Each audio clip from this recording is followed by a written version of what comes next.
Thanks for coming by. I just want to make a few comments, primarily about the budget and a few other agenda items I thought you'd all be interested in. As you know, the county executive proposed a very aggressive budget on Tuesday, and we are giving that very serious consideration. It's too early to say how we're going to handle it, but I can tell you 4 driving elements that will affect our decision making.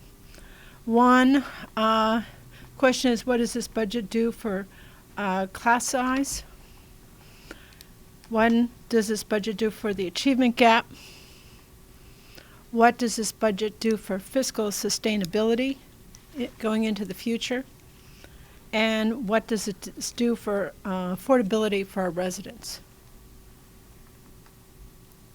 So those are all 4 important priorities, and I didn't state them in any order of preference, but I think those are the 4 issues that we're going to be looking at very carefully as we move forward. As you know, we'll be having public hearings the first week of April when we're back from break.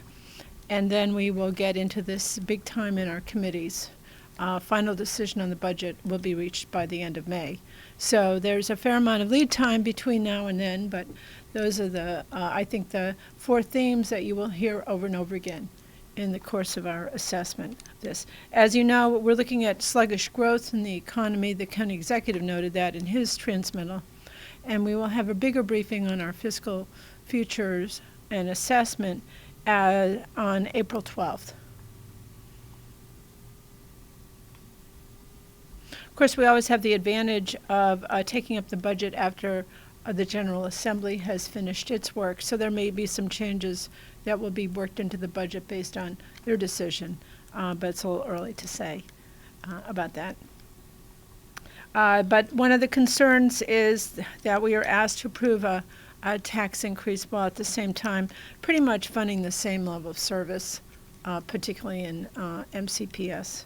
So that is something there are some concerns about, and we will be worrying through that. A couple other things that are coming up. Tomorrow's going to be an interesting day. We're going to start out with a briefing by the George Mason School of Public Policy over our regional housing needs. And there is a memo in our packet that's online now that summarizes some of the issues. But I think that's an important issue for the council to take up. And then we will proceed into working through the Westbard plan, community plan in Bethesda that has gotten a lot of attention from its communities.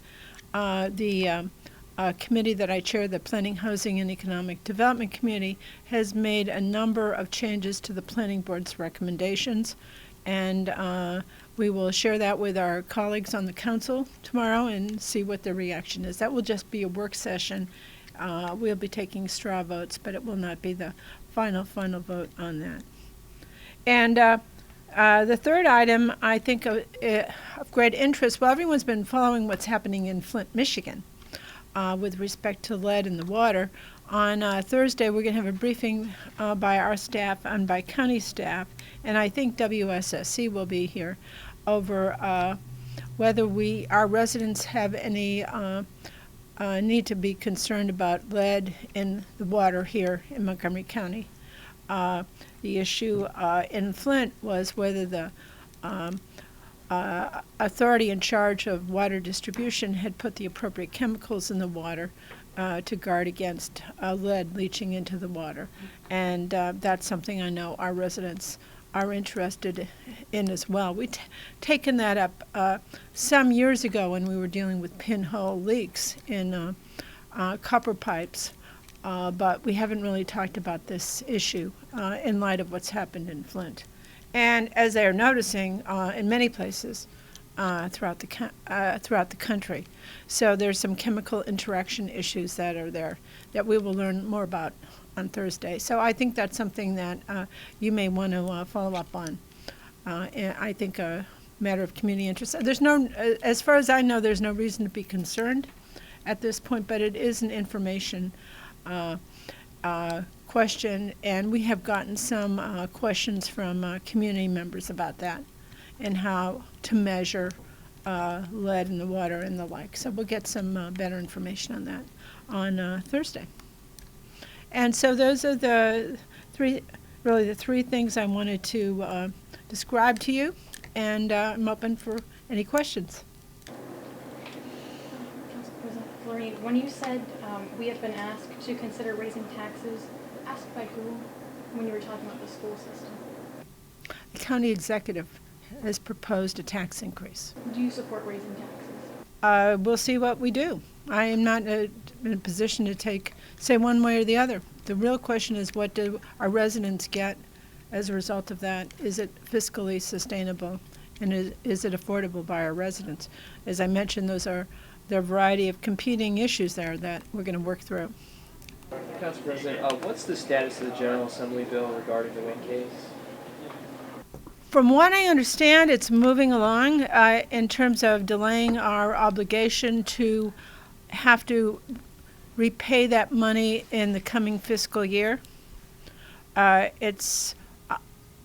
feeling relatively optimistic that will receive final approval by all the relevant parties, but at this point it's not finally resolved. How would it help the budget process if it is approved?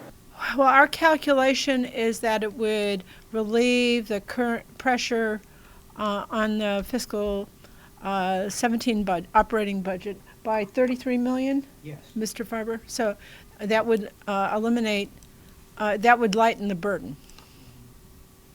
It would delay it, I think, until fiscal 19 for us to start having to pay some of that back. You've already started budgeting for the wind case as well, is that correct? That's built into the budget. The county executive had built that into his budget. Is that starting this year, or did it go back to fiscal 16?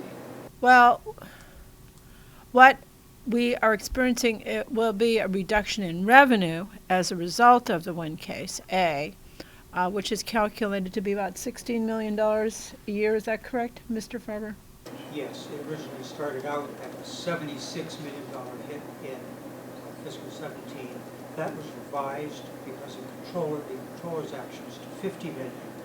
Mr. Leggett's budget has a reduction of $50 million, and as Council President Floreen just said, that may come down by $33 million if the stretch out that's now in the General Assembly actually occurs.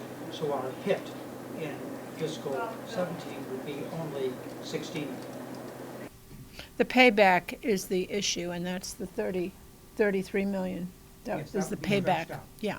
Yeah. So it's that amount that would be delayed. Do you think the county executive's tax increase is necessary? The level is it? Do you think the council may pass something lower? Is there any way to get through this budget season without a tax?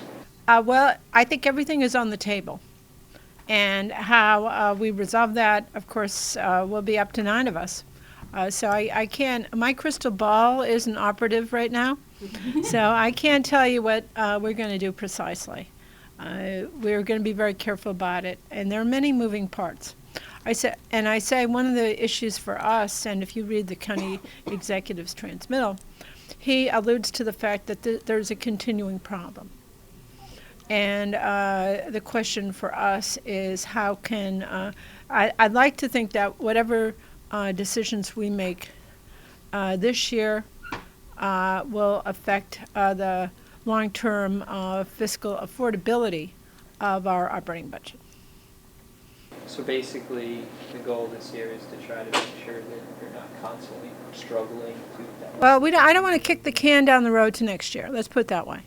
And there has been, we have been careful with our budgeting always here. And this council is really, we're politically pretty progressive, but financially we're pretty conservative, which is not all that usual. So how we handle this is, of course, we haven't gotten into it. But I think, generally speaking, we're really worried about where our decisions this year place us next year. So if the council is concerned about affordability, would it Are you saying the council's considering raising taxes then? As I said, the proposal before us is to raise taxes. That's one of the options. Do we do that? How do we do it? Do we do it as much? Do we do it more? Everything is on the table right now. Do you sense the council members are leaning one way or the other? No. Okay. When you mentioned the four priorities for looking at the budget in relation to schools, which of those is more important to you? As I said, they're equivalent.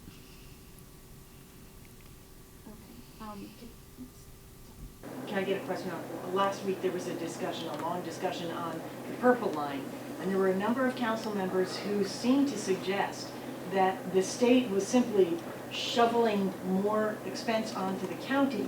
I know that you urged the county executive to come back to the council with some kind of recommendation on that. Can you update us on where that stands right now? And do you feel that the county has been told by the state, cover this, you want it, cover it? Well, we have asked our staff to get to the bottom of this. We had agreed to pick up the cost of the southern entrance to the Bethesda Metro station that would connect to Metro and the Purple Line. And we were quite astonished to hear that the dollars associated with that had doubled. So we've asked our and that's where the bulk of the costs are. So the question is, what is that all about? We've asked our staff to look into that, and I believe that work is in progress. We expect to hear, get more details on that within the next week, that's for sure. I think it's before the Board of Public Works on April 5th. 6th. And so we expect to have our position on this clarified by then.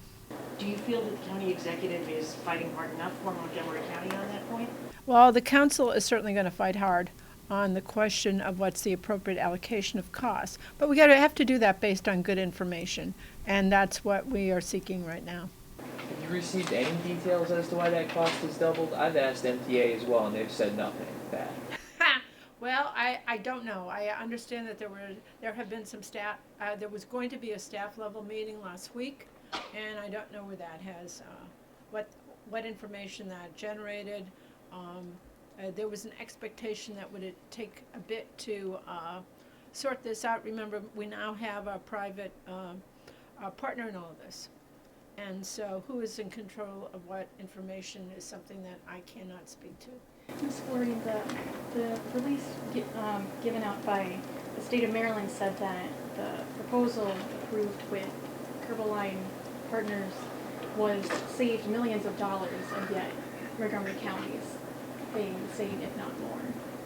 How do you feel about that? That's what we're talking about right now. Why have the costs escalated so aggressively on the part that we had assumed responsibility for? The cost of the trail apparently has gone down quite significantly, which is great.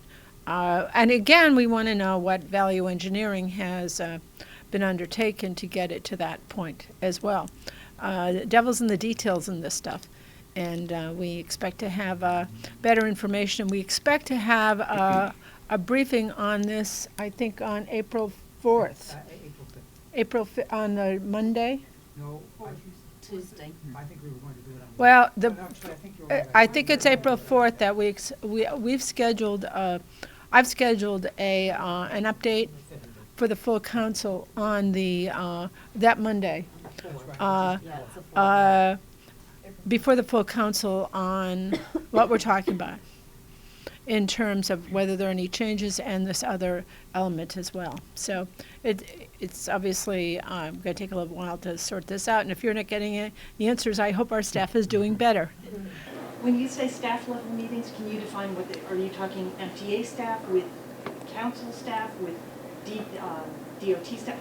Who's in on those conversations? I believe you have correctly identified the staff. The staff. But none of us have been involved at this stage. If I could ask you about touch back on the budget and education. Good to see you. Hope you had a good weekend. So if I could touch with you about there's this program called Child First, and I know you've heard a lot about it, and some council members have come out in support of it. Would you support more funding for Child First? Well, we'll see what's proposed. I'm not familiar with, I have not read every word in the budget yet, so I'm not sure what is in there for Child First. That is intended to prioritize certain services and initiatives. I am personally unclear as to what's going to be proposed. More than that, whether there is a disagreement, how that's going to proceed. And if I could also ask another question. So with this budget, you have the proposed increase in taxes. Would this also mean later on that you would have an increase in pay for county employees? That's going to be on the table.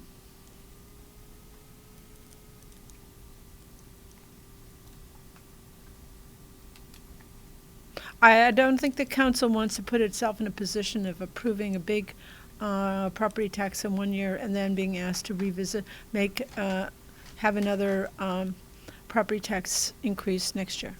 So that's something we're going to want to try to avoid.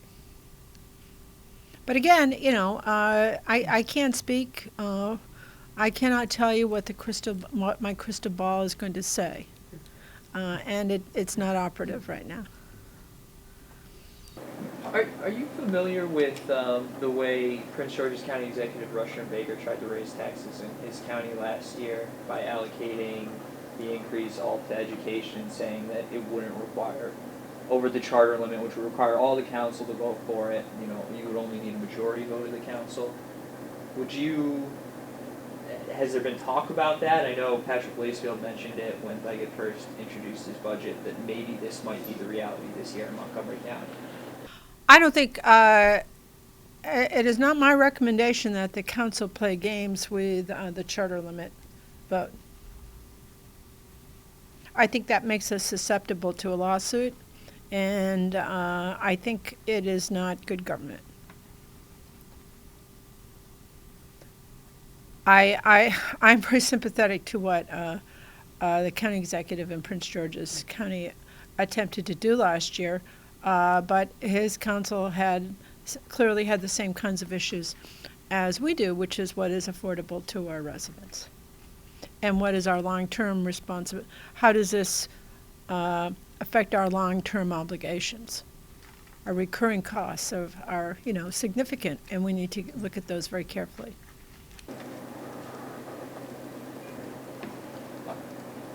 What's the long-term outlook for MCPS? Because in the budget, as you know, is that much of the cost is coming from increased student enrollment. And a lot of people in the county are worried about waste in the MCPS budget. So what's your response to that, and what's the long-term outlook for MCPS? Well, remember, we're not the Board of Education. So the council cannot control the Board of Education's oversight of the spending. We do make suggestions, and we're going to continue to work very closely with them on initiatives and concepts. It is a collaborative effort. I hope it will be very collaborative this year. The long-term issue is what's sustainable. What are their built-in costs? Can those be revisited? Will our student population keep growing as aggressively as it has been growing up until now? That has been a huge challenge for MCPS, no question about that. Do you anticipate it to grow more? I don't know. I have no comment on that. But it is making it very difficult for them to make ends meet. There's no question about that. There's no other school system in the state that has seen this extraordinary growth. Do you know why? I believe it's largely that this is such a great place to live, and people are flocking here, and our residents are coming here and staying here because of the school system, and they're having children. So I don't think you can point to any one driving factor, but there certainly are multiple ones, and the fact of them, as I said, this is a great place. Do you see the state recognizing that fact this year in allocation of school construction funds? The fact that we're growing at such a faster rate than other counties in the state? Well, I think the General Assembly is pretty sympathetic to the issue. And we're making some progress in getting some supplemental construction funds from the state. Is it as much as we need? No. That's for sure. But it's a start. You said construction funds. Is there any construction that we should be looking forward to? Is there something specific that's like a specific construction project at the school grounds? Well, that's all included in the MCPS Capital Improvements Program. And how much we can fund, of course, is a budgetary decision, that's for sure. But that's all spelled out in that document. You said the budget has to be sustainable for the county, but what about sustainability for Montgomery County Public Schools? They are all one and the same. How can we approve a budget that is affordable this year and continues to be affordable and deliver these services? It's one giant balancing act, let me tell you. And this year, maybe more so than ordinary because of the growth in school enrollment, plus coupled with a proposal to raise taxes, coupled with a very flat economy. So we're looking at an economy where people on Social Security aren't seeing an increase in their Social Security payments. Federal employees are receiving very limited increases in their cost of living. And how does that translate for Montgomery County employees and for the bulk of Montgomery County residents? That's part of the analysis that we'll be getting into. Montgomery County Public Schools teachers also are, like everyone else, are experiencing rising costs and therefore will need increasing pay. The cost of benefits is one of the main reasons for the increased requested operating budget. Do you have any comments? It is going to be a challenge as to how we make all the pieces of this puzzle match. Do you think county employees are more or less important than Montgomery County Public Schools employees in terms of increasing their salaries? I think we're going to look at all this very carefully. I'm going to ask you one more question. So, again, it's quite early, as you stated, but have you had lots of comments or people call into your office or other comments in your offices talking about this possible proposed tax increase? We've all heard from the community about this. We'll continue to hear from the community on this. County Executive released his budget at noon of the day when the Metro people announced that they were going to shut down. So I think there was a certain amount of distraction in the air as to a lot of activity last Tuesday. So I know that our residents, though, are going to be weighing in at big time. They already are. Can I ask how you would weigh or gauge that reaction versus other incidents where people were worried about taxes? And I ask because in Prince George's County, when County Executive Baker introduced his 15% increase, their phones exploded. Are you getting that? Again, you said there's a little bit of distraction in the Metro shutdown. I wouldn't say I don't believe our phone lines have exploded at this point. This is early in the game, and I think here we take a pretty measured approach to all of this. So, challenge is sharing with the community what the trade-offs are, what the issues are, and that's why I've tried to be very clear here what I think they are. And I think we are very respectful and will be very respectful of all the different perspectives on this. Can I ask you about, and again, I apologize because I was a little late getting in, the reaction to the Metro shutdown? Was it the right call? Are you confident in the leadership you have at Metro? Well, it certainly sent a signal. and a message that safety comes first, and I think that's a very important one. I think we were all taken aback by the short lead time. But in hindsight, it appears that it worked out okay. So people were able to act relatively nimbly, it seems, in terms of being able to work from home or to manage the disruption. So I'd have to say it points to the most significant issue of all, which is for us as a community, us as a nation, how are we taking care of our infrastructure? And are we putting off maintenance until the last minute when you have to take a disruptive act like that? Clearly, the fires that they've had in the metro tunnels are symptomatic of a bigger challenge, and one that we've known about for years. We're kind of taken aback that this hadn't been done, this kind of safety survey work had not occurred. On the other hand, there are a lot of competing issues, and we cannot say how they've been prioritized in the past. We have invited the new general manager here for lunch. He's tentatively scheduled to join us in April, so hopefully we'll have a chance to chat about this a little bit more.